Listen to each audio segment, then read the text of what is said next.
Konflik Ambon adalah konflik etnis dan politik yang melibatkan kerusuhan dua kelompok agama di Kepulauan Maluku, Indonesia, khususnya Pulau Halmahera. Konflik ini terjadi sejak era reformasi tahun 1999 hingga penandatanganan Piagam Malino II tanggal 13 Februari 2002. Penyebab utamanya konflik ini adalah ketidakstabilan politik dan ekonomi secara umum di Indonesia. Setelah gugurnya Soeharto dan rupiah mengalami devaluasi selama seusai krisis ekonomi di Asia Tenggara. Rencana pemekaran Provinsi Maluku menjadi Maluku dan Maluku Utara semakin mempertajam permasalahan politik daerah yang sudah ada. Karena dengan permasalahan politik tersebut terkait dengan agama, perseteruan pun terjadi antara umat Kristen dan Islam pada bulan Januari 1999. Perseteruan ini dengan sangat cepat berubah menjadi kerusuhan yang sangat besar dan tindak kekerasan terhadap warga sipil oleh kedua belah pihak. Dua pihak utama yang terlibat dalam konflik ini adalah kelompok milisi agama, termasuk kelompok Islamis bernama Laskar Jihad dan Angkatan Bersenjata Republik Indonesia. Ratusan anak Islam dan Kristen terlibat dalam konflik paling berdarah di Indonesia, Ambon, yang pecah pada tahun 1999. Mereka terseret dalam arus kesadisan dan kebengisan perang presentasional Grey Line, saling menghabisi dengan berbagai senjata, parang sampai senjata api rakitan, bahkan membakar dan mengebom tanpa ada rasa bersalah sedikit pun.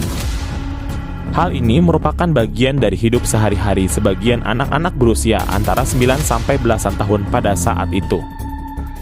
Selama bertahun-tahun kebencian berapi-api atas nama agama Islam dan Kristen membuat hidup mereka terkepung dalam konflik yang mematikan ini. Dengan hanya satu tujuan mereka, untuk menghabisi sebanyak-banyaknya lawan iman. Pusaran konflik yang begitu dalam membawa mereka hanya pada dua pilihan antara dibunuh atau membunuh.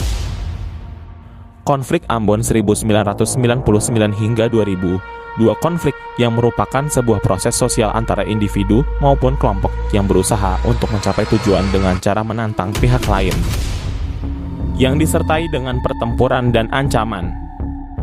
Begitu banyaknya konflik yang terjadi di Indonesia, beberapa di antaranya adalah disebabkan karena beragamnya etnis dan agama yang tersebar di seluruh penjuru Indonesia. Namun, pada tahun 1999 merupakan tahun yang paling bersejarah di Maluku, di mana banyak peristiwa dan tragedi berdarah, salah satunya tragedi yang dikenal dengan sebutan tragedi Ambon. Sebenarnya ini adalah permasalahan lama yang terjadi antara umat-umat Islam dan Kristen. Lebih dari 300 tahun sejak penjajahan Belanda membagi masyarakat Maluku. Menurut agama secara geografis dan sosial, penjajahan Belanda juga membuat orang Kristen memilih lebih besar terhadap pendidikan dan posisi politik.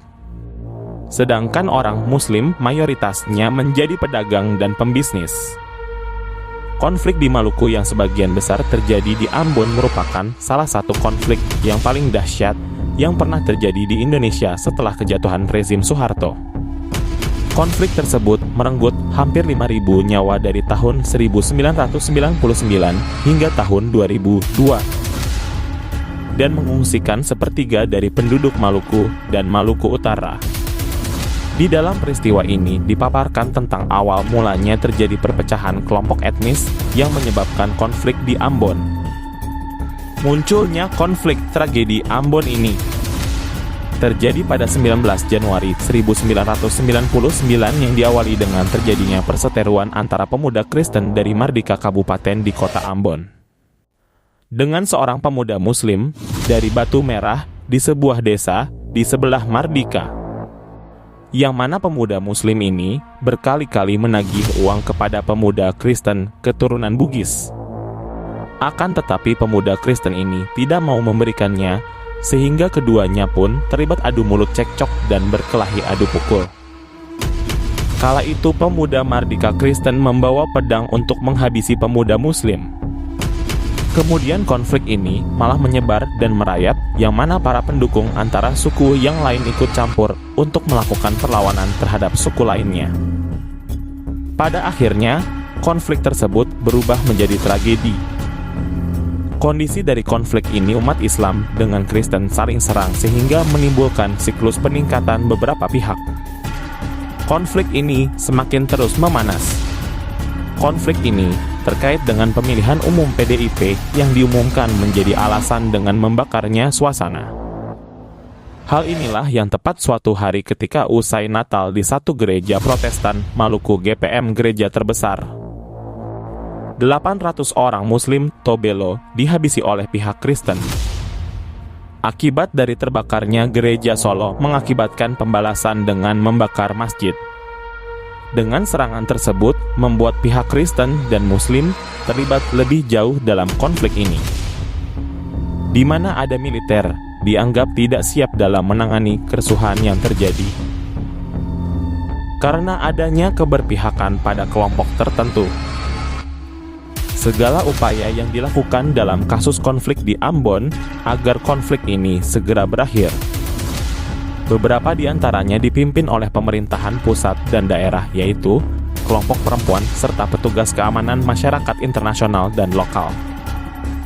Dua pendekatan pertama dalam penanganan konflik di Maluku, yaitu pendekatan keamanan dan darurat, dan pendekatan pemulihan dan pembangunan pemerintah maupun masyarakat sipil yang tidak memiliki strategi dengan jangka panjang.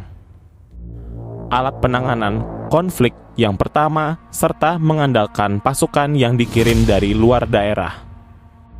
Mendorong pemerintah pusat untuk memulai negosiasi damai antara komunitas Muslim dan Kristen yang akhirnya mencapai kesepakatan damai melalui Malino II pada bulan Februari 2002. Sebelum memulai pembicaraan damai Malino II, pemerintah setempat berkali-kali mencoba untuk menyelesaikan konflik ini.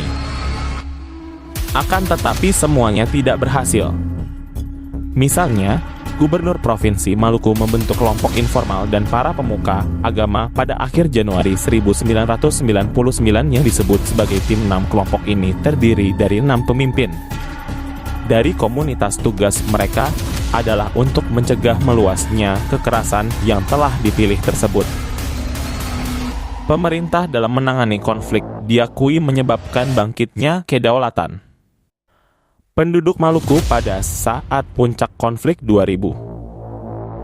Saat itu, Yang Yusuf Kala dipercaya untuk melakukan penyelesaian konflik Ambon setelah berhasil penyelesaian yang di Poso.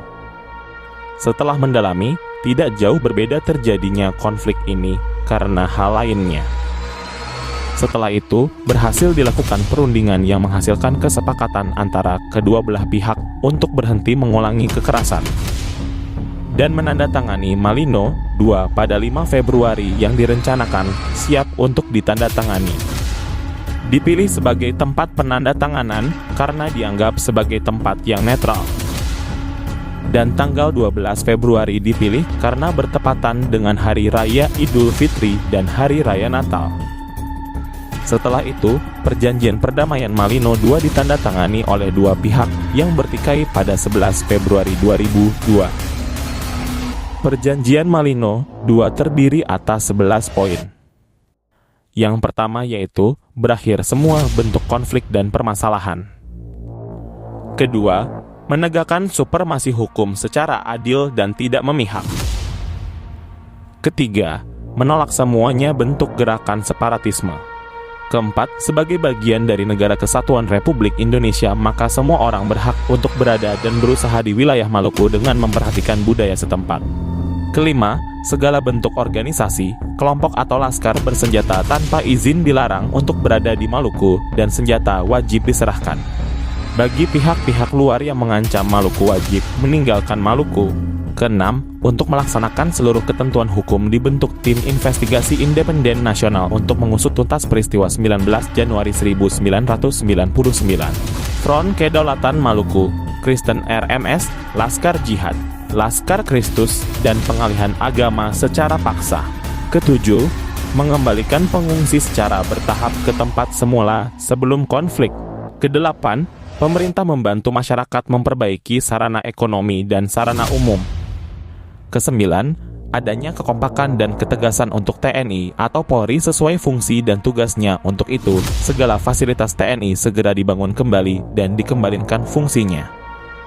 Kesepuluh, untuk menjaga hubungan dan harmonisasi seluruh masyarakat pemeluk agama Islam dan Kristen dengan segala upaya dan usaha harus tetap pada undang-undang dan ketentuan lain tanpa pemaksaan. Ke-11, mendukung rehabilitasi khususnya Universitas Pattimura dengan prinsip kemajuan bersama. Setelah penandatanganan perjanjian Malino II, maka konflik ini akan dianggap selesai secara formal. Hal ini menjadi alasan yang kuat atas penyelesaian konflik Ambon tersebut. Karena Malino II adalah perjanjian perdamaian dan bukan deklarasi. Namun, menurut pengamat konflik di Ambon yang berasal dari UGM Najib Azca, konflik Ambon ini masih belum tuntas. Masih ada persoalan besar di antaranya isu segregasi atau pemisahan komunitas Muslim dan Kristen sebelum konflik terjadi pada 1999. Dua komunitas tersebut menyatu dan berbaur. Tapi sejak adanya konflik, dua pihak ini terpisah dari upaya rekonsiliasi kedua kelompok juga belum selesai. Karena kepercayaan di antara kedua belah pihak belum terbangun. Persoalan pengungsi dan pengangguran juga belum terpecahkan di Ambon.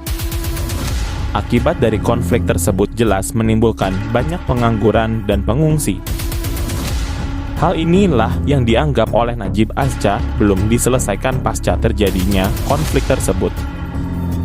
Dampak yang ditimbulkan konflik ini tidak saja memakan korban jiwa sebanyak 1.134 warga sipil, namun juga telah merusak berbagai fasilitas umum, sarana perekonomian, dan infrastruktur. Sekitar 35 gedung pemerintah, 20 sekolah, 4 bank, 719 toko, 45 masjid, 47 gereja, serta lebih dari 70.000 orang terpaksa harus mengungsi. Selain itu, dampak yang diciptakan pengungsi antara lain adalah situasi keamanan menjadi tidak kondusif. Konflik Ambon 1999 pada akhirnya menciptakan situasi keamanan semakin kacau. Sebab kerusuhan dan konfrontasi antar kepercayaan terjadi secara terbuka. Sehingga inilah yang menciptakan individu yang tidak terlibat dalam konflik merasa terancam. Ditambah lagi aparat kepolisian yang dirasa relatif lamban menangani permasalahan yang meluas ini. Bahkan sampai ke wilayah-wilayah luar daerah Ambon. Masyarakat kehilangan rasa nyaman dan kondusif. Yang ada sistem pemilu distrik antar umat beragama tali kerukunan di satu kota yang paling toleran pada menyikapi disparitas keyakinan. Semenjak terjadinya konflik tersebut, maka orang-orang akan mempunyai pandangan apatisme. Mereka menduga bahwa individu yang mempunyai keyakinan menggunakan gerombolan yang berkonflik ancaman dan dipercaya menjadi musuh. Sebaliknya, pada kubu lain pun demikian. Dengan kondisi inilah yang lalu semakin memperparah pertarungan. Akibatnya, roda perekonomian runtuh tidak stabil akan menghalangi orang untuk keluar dan situasi keamanan yang meninggalkan rumah. Mereka menjadi korban atau tertipu. Akibatnya, kota Ambon seperti kota mati pada saat itu. Banyak yang ditutup untuk menghindari kerusakan melumpuhkan perekonomian oleh pihak yang bersaing pusat ekonomi. Perubahan kepribadian ini dengan konflik-konflik yang muncul. Orang yang tadinya lembut dan pemalu bahkan bisa dipengaruhi oleh konflik dan menjadi orang yang kejam dan tak kenal takut. Hal ini sangat umum dalam konflik. Bahkan secara tidak langsung, konflik Ambon mengubah psikologi kedua belah pihak yang berperang. Sehingga mereka cenderung lebih mengedepankan emosi tanpa nalar dan logika. Dan merasa bahwa merekalah yang paling benar. Oleh karena itu, maka muncullah hasrat untuk menghabisi dan menghancurkan dari kelompok ke kelompok lainnya. Demikian ulasan yang satelit misteri kupas. Salam damai dan sejahtera.